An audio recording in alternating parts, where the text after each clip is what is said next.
Welcome into the Commanders Report. I'm your host, Jack Sperry. Today, the Commanders got a triple dose of great Commanders injury news.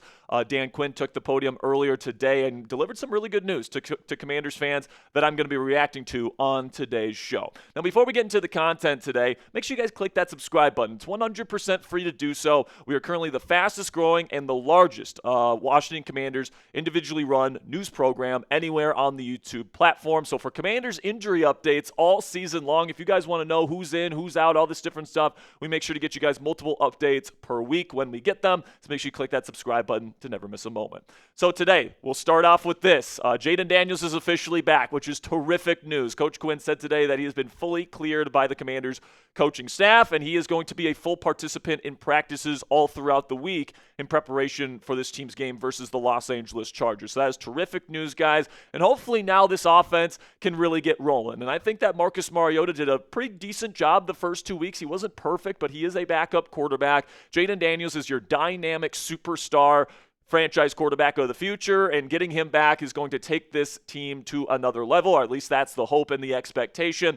A little bit of I don't want to say it was a slow start the first 2 weeks for Jaden, but maybe not, the rapid, amazing MVP caliber start to the season that maybe we were expecting from him. And of course, he sits out the last 2 weeks with that knee injury. It's going to be good to see him back out there, and the fact that he's been 100% cleared for full participation in practices this week tells me and gives me the expectation that he should be back all the way, and he should be back to playing like his normal self this Sunday. Then also some more terrific news here. It was great to see Sam Cosmi out at practice today. This is a photo of him at Commanders practice. Today was the first time that he has practiced with the team since last year before his ACL injury that he suffered in the playoffs.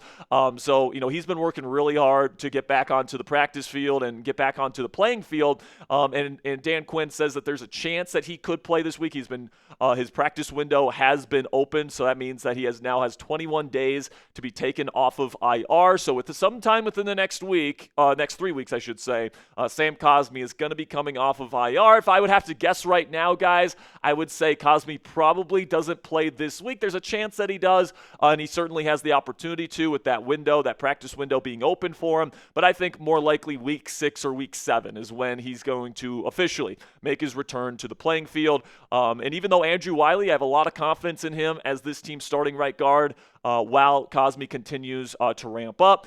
Certainly, Cosmi is one of the best offensive guards in football and will help take this offensive line to an even higher level once he's able to get back onto the field. And then we also got some updates on Terry McLaurin, Noah Brown, and John Bates today from head coach Dan Quinn. And the way that he described those guys is that they're trending upwards. Now, McLaurin, with his hip and his quad injury there, whatever you guys want to call that kind of weird, mysterious injury, he did not practice today, or at least not during the media viewing portion of practice.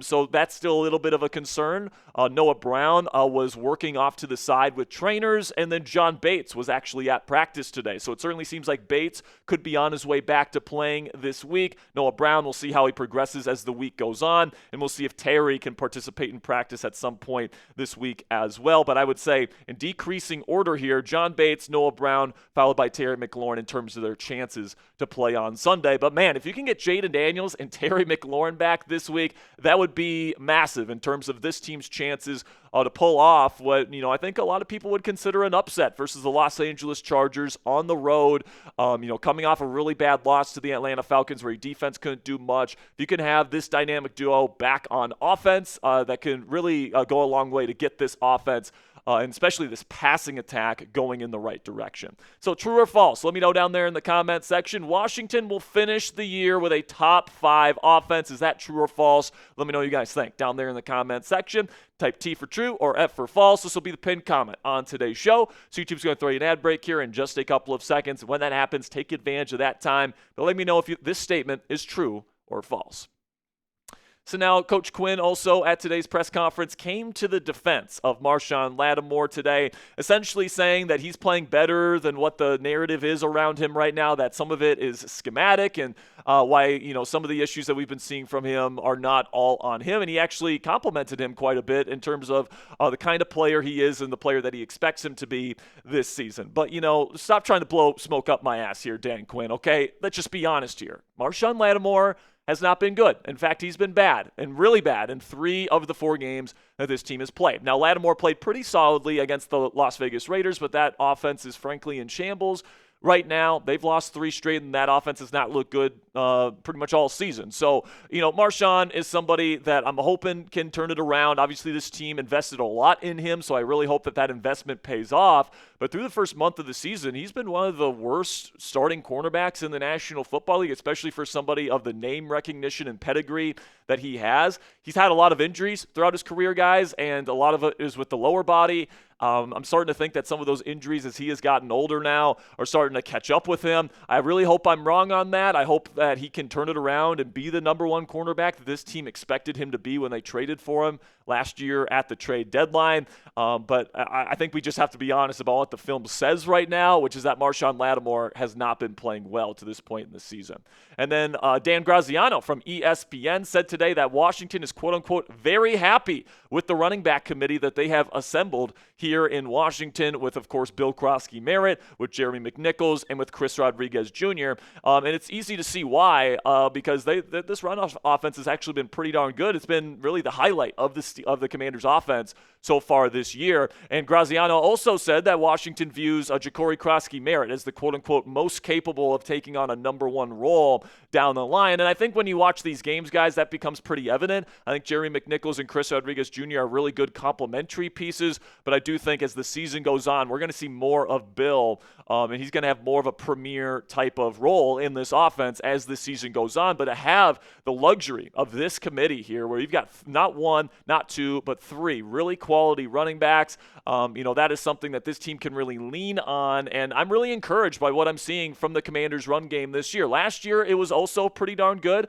A lot of it, though, was because of Jaden Daniels, with the read options, and, the design quarterback run game was elevating this run game quite a bit in terms of yards per rush, success rate, EPA per play. But Jaden Daniels has only played in 2 games to this point. I know Marcus Mariota can run the football too, and so the quarterback run game is still an element of this offense. But right now, with the current assembly here of the quarterbacks and the running backs here in Washington, as well as the offensive line, you're currently sitting at 2nd in EPA per rush. You are top 5 in success rate. You're also 2nd in yards per rush and 2nd in yards per game. So this rushing offense has really been humming throughout the first 4 weeks of the NFL season. And really, at this point, it's the identity of the Washington Commanders offense at this point. Now that we're injecting Jaden Daniels back in there, Terry McLaurin will hopefully be returning to the lineup soon. Hopefully the passing game can allow this offense to be a little bit more balanced as the season goes on and make this offense even more dangerous by the time we get to playoff time. And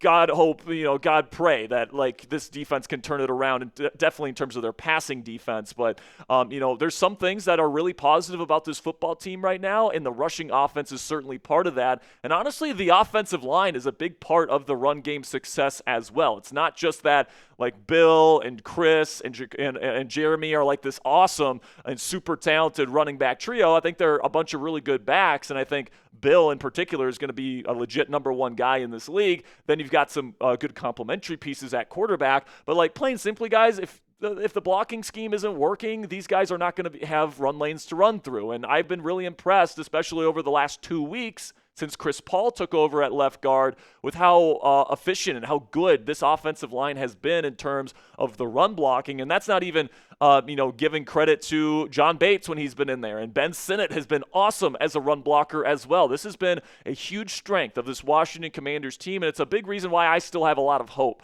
for the Washington Commanders heading into the rest of this season. So let me know what you guys think down there in the comments section. What is your confidence level in the Commanders offensive line this year? You got Laramie Tunsil at left tackle, Chris Paul at left guard. He's been a revelation. You got Tyler Biadasz at center. Right now you got Andrew Wiley, but it's soon going to be Sam Cosmi. And then you got Josh Connolly Jr. at right tackle. Put it on a scale of 1 to 10 for me down there in the comment section. Right now, I got to say, I'm probably at around an 8.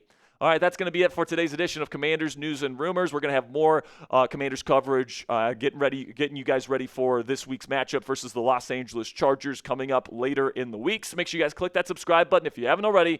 Until next time, guys, hail to the Commanders.